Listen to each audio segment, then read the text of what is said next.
against the guidelines in the city's Healthy Child Care Initiative, which went into effect just over a year ago. It's already had some controversy, as you probably know. This sets forth standards, higher standards for childcare in the city of Boise with regard to licensing, training, background checks, and more. It also set forth recommendations for increased physical activity and limited TV and computer time in daycares. Shannon Camp joins us. She's in the newsroom with what some providers are saying the city really needs to reevaluate and come up with some new rules.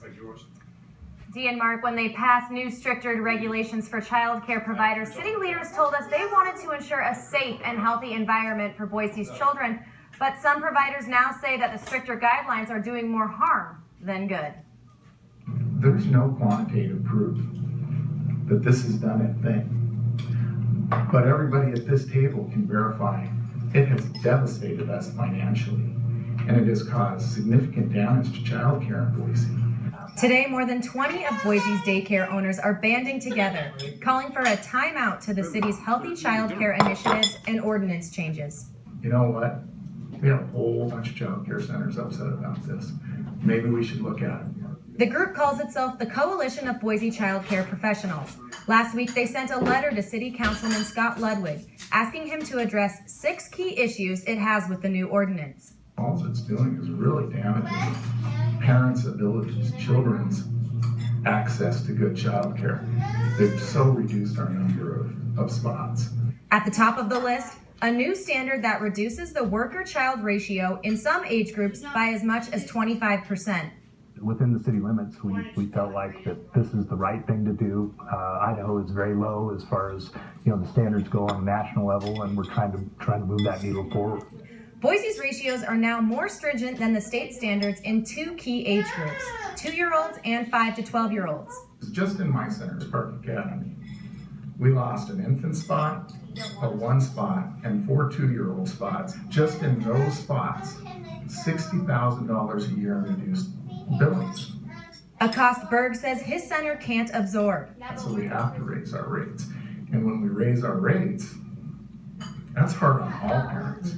Providers and city leaders agree that lower ratios are favorable. And there's no question that quality child care exists with lower ratios. There's no question about that in anybody's mind. But you have to have affordability and accessibility for parents.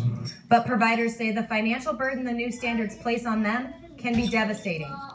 Even our in-home providers, those poor people, it's basically putting them out of business because the ratios were reduced so much that it's pretty much taken 50% of their revenue away. Backers of Boise's ordinance say it sets a higher standard for childcare in a state that ranks very low otherwise.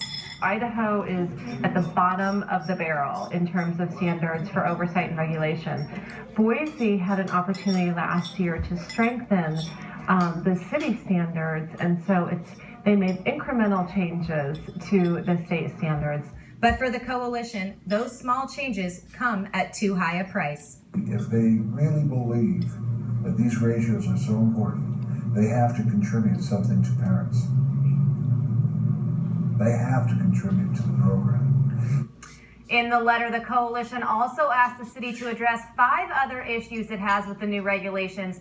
These include adding a provisional worker license, lowering the cost for a license, and reducing the annual employee training hours. The overarching concern I garnered from these providers is that they don't feel that city leaders understood the impact that these new regulations would have on them, and now they want the city to pause and hear them out before continuing on with the ordinance, Dee. So any idea what's next?